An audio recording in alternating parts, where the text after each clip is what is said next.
नमस्कार, मैं हूं सुशांत सिन्हा और जवाब तो देना होगा में स्कूलों की मनमानी फीस वसूली के खिलाफ आज हमारी अगली कड़ी। और आज सबसे पहले बात इंडिया न्यूज की इस मुहिम के बड़े असर की। इंडिया न्यूज की खबर का असर ये हुआ है कि उत्तर प्रदेश के शिक्षा मंत्री दिनेश शर्मा ने इंडिया न्यूज से एक्सक्लूसिव बातचीत में साफ कह दिया है कि यूपी के स्कूलों में फीस की मनमानी वसूली बंद होने जा रही है और सरकार इसके लिए नियमावली जल्द लाने जा रही है। यूपी के माध्यमिक शिक्षा मंत्री ने इंडिया न्यूज की इस मुहिम की तारीफ भी की और कहा कि मां बाप का दर्द उन तक लगातार पहुंचा है और वो इस बात से वाकिफ है कि कैसे कुछ स्कूल लगातार बेलगाम फीस वसूल रहे हैं। उन्होंने कहा कि उन्हें पता है कि जब वो इस पर रोक लगाएंगे तो उनके खिलाफ भी प्रदर्शन होंगे, लेकिन वो इसके लिए तैयार है। हम आपको यूपी के माध्यमिक शिक्षा मंत्री दिनेश शर्मा से इंडिया न्यूज की एक्सक्लूसिव बातचीत का हिस्सा दिखाते हैं, जिसमें हर मां बाप के लिए उम्मीद की किरण है कि कैसे अब यूपी में भी जल्द स्कूल फीस का गुजरात मॉडल आने जा रहा है और प्राइवेट स्कूल बेलगाम फीस नहीं वसूल पाएंगे। जिस प्रकार से आज ये व्यवसाय बना दिया शिक्षा को कुछ लोगों ने, वो ठीक नहीं है सर। मन चाहिए वसूली, कुकुर मुत्ते के तरीके से प्राइवेट स्कूलों में अंग्रेजी माध्यम लिखकर अभिभावकों की धज्जियां उड़ाई जाती हैं। जी सर। आपको ड्रेस भी यहीं से लेना है, आपको किताब भी यहीं से लेना है, जूते मोजे भी यहीं से खरीदना है। जी जी। हर साल आपको एडमिशन की फीस देना है। जी सर। एक तमाशा सा बन गया था। मैं जानता हूं कि सरकार को इसमें लोग जब कहते हैं तो कहते हैं आपको अधिकार क्या है कि निजी क्षेत्रों में आप क्यों आएंगे, जब आप सरकारी अच्छा नहीं कर सकते तो निजी में क्यों आएंगे। जी जी सर। हम सरकारी भी अच्छा करेंगे और निजी में भी जो विकृतियां होंगी उसके लिए नियम बनाएंगे। अभी नियम नहीं है, ये बात सही है। अभी जो वसूली कर रहे हैं इसको रोकने में मुझे थोड़ा सा समय लगेगा और समय के बाद ये मैं मानता हूं कि निजी क्षेत्रों में बहुत अच्छे स्कूल भी चल रहे हैं। उनके मेरी कोई टिप्पणी नहीं है, मैं खुद शिक्षक हूं। जी जी। अच्छे विद्यालय जो चला रहे हैं साधुवाद के पात्र हैं, सरकार का सहयोग कर रहे हैं क्योंकि सरकारी विद्यालय इतनी जगह पर नहीं चल पाए। जी। वहां पर ये निजी क्षेत्र के लोग जा रहे हैं। शिक्षा का मंदिर है ये, शिक्षा का प्रचार प्रसार जितना हो साधुवाद के पात्र है, लेकिन शिक्षा को व्यवसाय बना लें, जी, लोगों पर अपनी जबरदस्ती अपनी इच्छा को थोपें, तो ये जितनी फीस, एक नोएडा जिले की शिकायत आई, एक विद्यालय हर साल 20% बढ़ा देता है। जी जी, फीस बढ़ा देता है। कोई नियम है, कोई कानून है?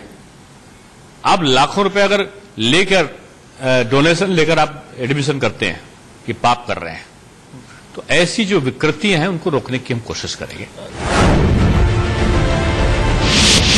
देखिए, नियमावली के लिए तमाम बिंदुओं को हम लोगों ने वेबसाइट पे, जो माध्यमिक शिक्षा की वेबसाइट है, उस पर डाल दिया है और लोगों से सुझाव मांगे हैं। तमाम लोग अपने सुझाव दे भी रहे हैं।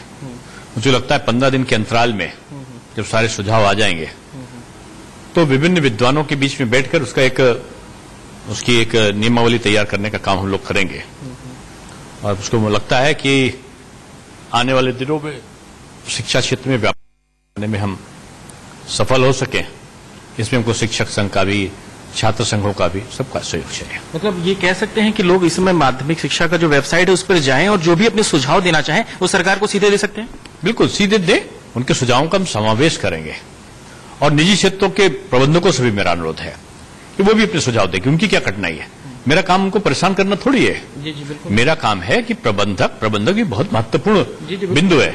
प्रबंधक है, अध्यापक है, प्रधानाचार्य है, अभिभावक है और छात्र हैं। ये एक शिक्षा का जो परिवार है, ये एक दूसरे के लिए, परिवार का अर्थ होता है सब एक दूसरे के लिए। यहां तो प्रतिद्वंदी बनकर आ रहे हैं। अभिभावक मोर्चा खोल रहा है प्रबंधक के खिलाफ, प्रबंधक फीस बढ़ा रहा है अभिभावक के बच्चों के प्रति और शिक्षक क्लास नहीं ले, अगर मान ले तो किसका नुकसान होगा? ये सबका नुकसान होगा। इसलिए तीनों का समन्वय मैंने अभिभावकों से भी राय मांगी है, शिक्षकों से भी मांगी है, विद्यार्थियों से भी मांगी है और प्रबंधकों से भी मांगी है। मैंने गुजरात में भी शिक्षा में प्रभारी था, शिक्षा विभाग में कुछ नियमों को मैंने खुद से बनाया है, वहां पर बैठ के बनवाया है। तब तो मुझे लगता है सर काफी आसान होगा यहाँ। और गुजरात के लोगों ने बहुत अच्छी सी नियमावली बनाई है, वहां ऐसी समस्या कम है। और आप भी देखें, उनको थोड़ा सा मौका दीजिए। उत्तर प्रदेश में भी ईश्वर ने चाहा तो समस्या कम होगी। तो मैं जानता हूं कि मेरे खिलाफ प्रदर्शन होंगे जब मैं लगाऊंगा सबके बारे में नियम, शिक्षक क्लास लेंगे, क्लास लेते हैं बेचारे, लेकिन उनका उत्साह बढ़ाने की जरूरत है। बच्चे क्लास में जाएं, उनका रजिस्टर हो और परीक्षाएं समय से हो, समय से रिजल्ट निकले, एक शैक्षिक कैलेंडर बने और उसके बाद नकल विहीन परीक्षा हो। लोग गर्व से कह के जाएं कि मैं उस समय का हाई स्कूल और इंटर का बोर्ड का हूं जिसमें बीजेपी सरकार थी। अटल उत्कृष्ट योजना ला रहा हूं और इसके माध्यम से स्कूलों का हाल अच्छा होगा। जो सरकारी 166 नए अभिनव विद्यालयों को खोलने जा रहा हूं। तो उत्तर प्रदेश के माध्यमिक शिक्षा मंत्री दिनेश शर्मा ने इंडिया न्यूज पर बाकायदा वादा किया है कि प्राइवेट स्कूल्स अब मनमानी फीस नहीं वसूल पाएंगे। ये रुकना होगा या इसे रोकना होगा और इसके लिए बाकायदा नियमावली यूपी सरकार लाने जा रही है। और जो हमारी मुहिम थी, हम लगातार ये मुद्दा उठा रहे थे, उसका असर दिख रहा है। लेकिन अब हम आपको ग्राफिक्स के जरिए दिखाते हैं कि जो लाखों मां बाप हैं वो इस नियमावली में चाहते क्या है। और इसीलिए हम ये मुद्दा इसलिए भी दिखा रहे हैं कि योगी जी तक लाखों मां बाप की बात पहुंचे कि वो क्या चाहते हैं इस नियमावली में क्या हो। गुजरात की तरफ फीस की सीमा तय हो जाए, जैसे गुजरात में तय कर दिया गया है कि आप सालाना 15, 25 और 27,000 से ज्यादा फीस नहीं वसूल सकते अलग अलग क्लासेस के लिए, वैसा ही यूपी में हो। हर साल फीस बढ़ाने पर रोक लगनी चाहिए, ये भी लाखों मां बाप चाहते हैं। और योगी सरकार के मंत्री जी अगर सुन रहे हैं तो इसे नियमावली में जरूर डालें। अगली बात, किताबें, स्टेशनरी स्कूल से खरीदना अनिवार्य नहीं होना चाहिए।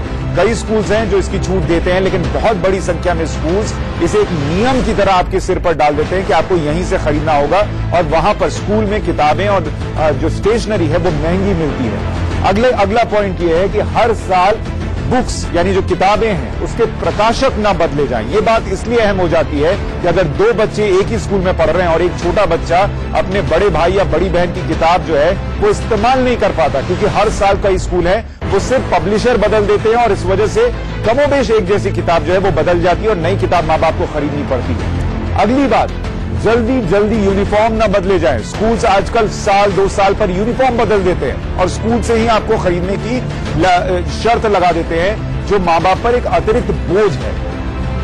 अगली बात जो इस नियमावली में होनी चाहिए, मां बाप चाहते हैं वो ये कि यूनिफॉर्म स्कूल से खरीदने की बाध्यता ना हो। चलिए ठीक है, कभी जरूरत पड़ी आपने यूनिफॉर्म बदल भी दिया, लेकिन जहां से जो खरीद सके उसको इसकी छूट मिलनी चाहिए। एक और बात जो मां बाप चाहते हैं कि इस नियमावली में हो कि एनुअल डेवलपमेंट फीस हर साल लेने पर रोक लगनी चाहिए। कई स्कूल हर साल मोटी एनुअल डेवलपमेंट फीस बस वसूल रहे हैं, जिस पर मां बाप चाहते हैं कि रोक लगनी चाहिए। योगी जी इसका भी ध्यान रखिए। स्कूलों में डोनेशन फीस बंद होनी चाहिए। डोनेशन की जरूरत क्या, अभी आपने दिनेश शर्मा को भी सुना, वो भी कह रहे थे कि मोटी डोनेशन स्कूल्स लेते हैं जिस पर की रोक लगनी चाहिए। ये चीज नहीं होनी चाहिए। और 3 या 6 महीने की एक मुश्त फीस लेने पर रोक लगनी चाहिए। कई स्कूल्स ऐसे हैं जो कहते हैं आप क्वार्टरली फीस जमा कर दीजिए या 6 महीने की फीस जमा कर दीजिए। अब आप ये बात समझिए, अगर किसी स्कूल की 1 महीने की फीस 10 या 12,000 है और किसी के 3 बच्चे पढ़ रहे हैं तो उसके लिए 3 महीने या 6 महीने की ये एक मुश्त फीस कितनी बड़ी रकम हो जाती है। इसलिए मां बाप चाहते हैं कि ये नहीं होना चाहिए। हम भी अपने जमाने में पढ़ते थे, हर महीने की फीस देते थे। पीटीए के गठन में पारदर्शिता होनी चाहिए, ये भी मां बाप चाहते हैं। कई स्कूल्स पर आरोप है कि अपने जो पसंदीदा लोग होते हैं उनको वो पेरेंट्स टीचर्स एसोसिएशन में शामिल कर लेते हैं और फिर अपने हिसाब से जब फीस बढ़ानी हो रजामंदी पीटीए की लेकर फीस बढ़ा देते हैं। तो ये कुछ ऐसी बातें हैं जो हर मां बाप चाहता है कि उत्तर प्रदेश में जब नियमावली बने तो उसमें शामिल हो। और कुछ सवाल भी हम उठा रहे हैं। सवाल ये कि हफ्ते भर में प्राइवेट स्कूलों पर आने जा रही नियमावली में क्या फीस की सीमा जो है वो तय कर पाएंगे योगी आदित्यनाथ? क्या योगी सरकार स्कूल लॉबी के खिलाफ जाकर मां बाप की हर मांग पूरी कर पाएगी? और तीसरा सवाल ये कि क्या यूपी में लागू होगा फीस का गुजरात मॉडल? और इस पर बात करने के लिए हमारे साथ 2 खास मेहमान हैं। सुमित वोरा हैं, प्रेसिडेंट हैं ऑल इंडिया पेरेंट्स एसोसिएशन के, और आरसी जैन साहब हैं, प्रेसिडेंट हैं all India private school association के। सुमित वोरा साहब, आप लोग ये लंबी लड़ाई काफी वक्त से लड़ रहे हैं। हाँ जी। हमने भी इसको एक मुहिम की तरह उठाया, आगे बढ़ाया, और असर ये हो रहा है कि आप थोड़ा लेट से आए, लेकिन दिनेश शर्मा ने इंडिया न्यूज पर कहा है कि यूपी में नियमावली आने जा रही है और ये जो मनमानी फीस वसूली जा रही थी वो रुकेगी। क्या आपको लगता है कि ये हो पाएगा?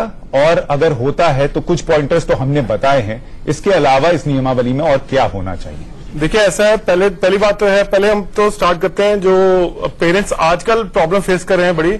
स्कूल्स वाले फोर्स करते हैं, जो सीबीएसई का सेट आपका 300 रुपए का आता है वो 3000 रुपए से लेके 9000 रुपए में देते हैं, और फोर्स करते हैं पेरेंट्स को कि पूरा सेट लीजिए, स्टेशनरी साथ में इंक्लूड है, चाहे आपको चाहिए चाहे नहीं चाहिए, चाहे आपके पास पहले की स्टेशनरी पड़ी हुई है। उसके अलावा सिर्फ यूनिफॉर्म के एक स्कूल ने 9,500 रुपए चार्ज किए हैं दिल्ली में, और उस पर लिखा हुआ आपकी विंटर की जो भी है उसकी भी फीस अभी लीजिए, और जैसे आप लीजिए जो यूनिफॉर्म फीस विंटर की, उसे मैं बता रहा हूँ 60,000 सिर्फ बुक्स इंक्लूडेड नहीं है, सिर्फ यूनिफॉर्म का, समर वेकेशन का। तो जो जहां रही फीस की मुद्दे की बात या पेरेंट्स को एक्सप्लॉइटेशन की बात, बहुत स्कूल ऐसे हैं दिल्ली में जो 1 महीने के अंदर अगर आप चाहें तो फीस रिफंड करवा सकते हैं। बड़े बड़े स्कूल मना करें, फी रिफंड नहीं करेंगे अकॉर्डिंग टू गवर्नमेंट रूल। अच्छा। मतलब पूरी मनमानी चल रही है। आप यहाँ बुक्स ले लीजिए, आप यहाँ स्टेशनरी ले लीजिए। अच्छा आप बताइए मुझे, जब सीबीएसई ने अभी जो केस है वो हाईकोर्ट में क्या हुआ है, और सीबीएसई से जवाब मांगे हाईकोर्ट ने कि ये जब एनसीईआरटी की बुक्स आपने रिकमेंड की हैं जो 300-400 में आती है, वो स्कूल वाले कैसे 3 से 9,000 की बेच रहे हैं, बताइए हमको।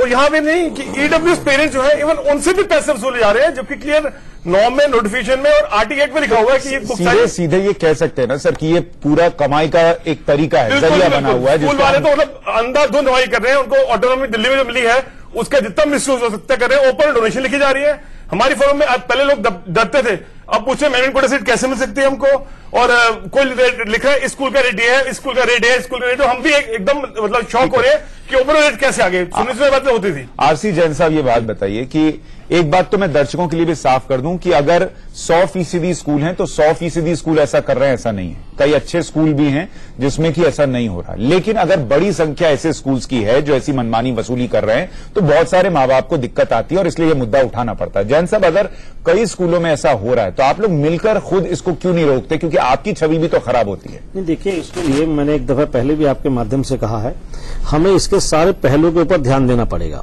जैसे भी आपने गुजरात का मॉडल रखा है, या यूपी सरकार भी मॉडल को तैयार करने जा रही है।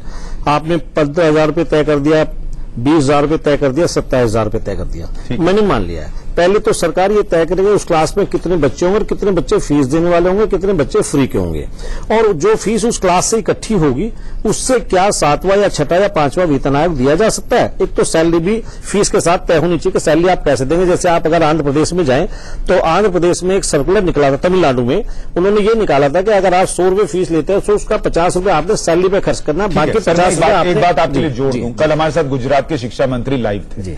उन्होंने कहा, उन्होंने बाकायदा जोन्स में बांटकर स्कूल्स को एक कमेटी बना दी है जिसमें पूर्व जज हैं, पेरेंट्स हैं, स्कूल के लोग हैं, और अगर वहां पर स्कूल ये जस्टिफाई कर देता है कि उसके लिए जो इंफ्रास्ट्रक्चर है या जो माहौल है या जितनी फीस वो दे रहे हैं या पेमेंट कर रहे हैं टीचर्स को, उस हिसाब से 15,000, क्योंकि स्टूडेंट्स की संख्या मान लीजिए कम है तो 15,000 की फीस में काम नहीं चलेगा, और उस कमेटी को अगर लगता है कि ये बात सही है तो वो फीस बढ़ा सकते हैं। तो ये चीज यहां भी हो जाए, दिल्ली में भी हो जाए, यूपी में भी हो जाए। नहीं, इसका मैं स्वागत करता हूं। ये दिल्ली में जो सरकार बैठी है, जब भी आई थी तो उसको मैंने लिखा भी था कि देखिए, हमने बड़ी लंबो जद्दोजहद के बाद दिल्ली में स्कूलों की कैटेगरी बनवाई 5 तरीके की, क्योंकि एक स्कूल 5,000 रुपये फीस ले रहा है, एक स्कूल 500 रुपये फीस ले रहा है, और सरकार की बंदी से कि सैलरी दोनों एक बराबर देगी।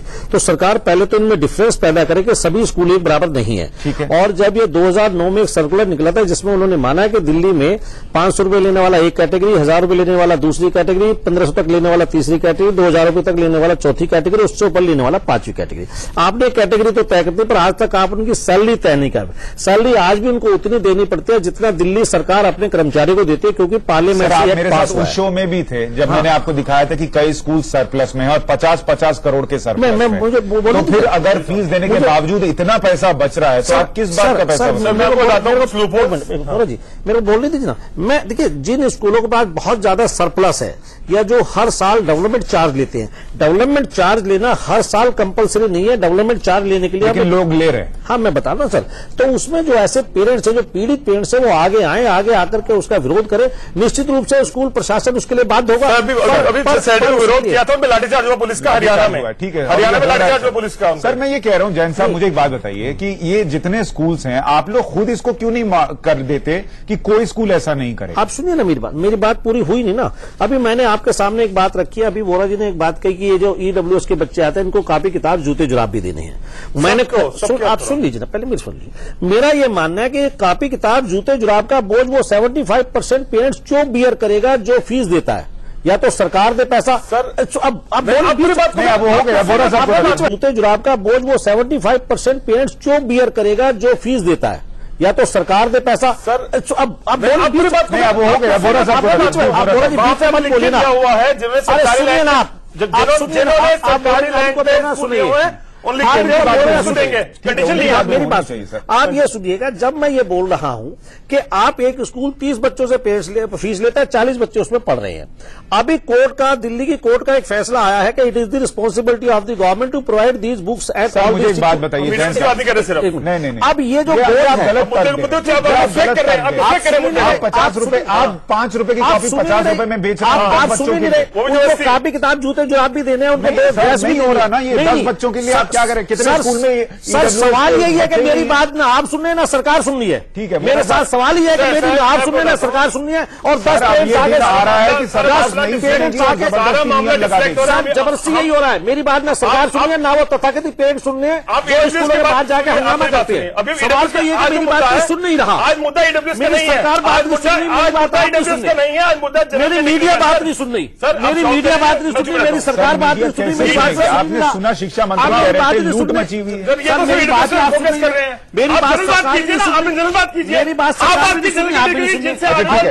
ऊंचा बोल के आप बात दबा देंगे क्या? सच्चाई को दबा देंगे। दिनेश शर्मा ने क्या कहा, वो खुद भी टीचर हैं, टीचर को भी नहीं समझ में आ रहा क्या चल रहा है। दिनेश शर्मा जी ने बहुत अच्छी बात कही, दिनेश शर्मा जी ने बहुत अच्छी बात की, उनका स्वागत करता हूं क्योंकि उन्होंने बैलेंस बात कही है। ठीक है, वही बैलेंस बात साहब ये बताइए, जब आप ये नियम बनाए तो उसमें मेरा पक्ष भी सुना जाए। ठीक है, बिल्कुल सुना जाएगा, हमारा भी सुना जाएगा ना। हाँ, वोरा साहब इसमें बताइए, साहब बता रहे हैं जो रूल्स हैं, हम अभी आज जो हमारा मुद्दा है वो जनरल कैटेगरी सबके लिए बराबर है। हर साल जो है स्कूल डेलिवरी फीस लगा देते हैं, उसके हर साल पेरेंट्स को फोर्स करते हैं, चाहे उनके बच्चे के पास कॉपीज पड़ी है, स्टेशनरी पड़ी है, 300-400 की बुक्स आती है, नहीं जी आपको 7 का बंडल लेना पड़ेगा, आप रिफ्यूज नहीं कर सकते स्कूल को, यूनिफॉर्म आपको स्कूल से लेनी पड़ेगी। उसके जो एनसीआर में कुछ स्कूल खासकर है, उनकी जो सालाना फीस 5 लाख को टच करती है। आप बताइए, जब आप में कुछ स्कूल में डेवलपमेंट नहीं हो रही, किस बात में डेवलपमेंट चार्जेस ले रहे हैं? उसके अलावा दिल्ली में यह मानता हूं 7th पे कमीशन जो बात जायज और जायज है, 7th पे कमीशन के बाद हाई कोर्ट ने दिल्ली स्कूल्स को ऑटोनॉमी दी है कि आप फीस बढ़ा सकते हैं, लेकिन जो हर साल मनमानी के लिए स्कूलों में देखिए होगा क्या सर, मैं आपको बता दूं, ये मुहिम तो हमारी चलती रहेगी। यूपी में आज शिक्षा मंत्री ने सुन लिया, वो नियम लाने जा रहे हैं, गुजरात में हो चुका है, दूसरे राज्यों में भी जबरदस्ती आप पर नियम लाद दिए जाएंगे, और तब आपकी छवि ये बनेगी कि आपको मजबूरन ये करना पड़ा। इससे अच्छा ये होता कि आप जो है वो खुद से कर लेते। सर मेरे पास आज वक्त इतना था, मैं आपको कल फिर बुलाऊंगा सर। दिल्ली हाई कोर्ट ने एक फैसला दिया है कि सरकार दिल्ली की सरकारी स्कूलों को बंद करने का आदेश क्यों नहीं देती, इनका गला घोटने की बजाय। ठीक है, तो बंद कर दीजिए ना, यही बात तो गुजरात में कहा, आप फैक्ट्री खोल लीजिए, अगर आपको मुनाफा कमाना है फैक्ट्री खोल लीजिए, तो बंद कर दीजिए। सर मैं तो कह रहा हूं बंद कर दीजिए, और बंद कर। हमारे पास वक्त इतना ही था, जवाब तो देना होगा। मैं अगर आप खुद से या समाज से जुड़े किसी मुद्दे को उठाना चाहते हैं या अपनी राय हम तक पहुंचाना चाहते हैं तो हमें ईमेल कर सकते हैं jtdh@itvnetwork.com।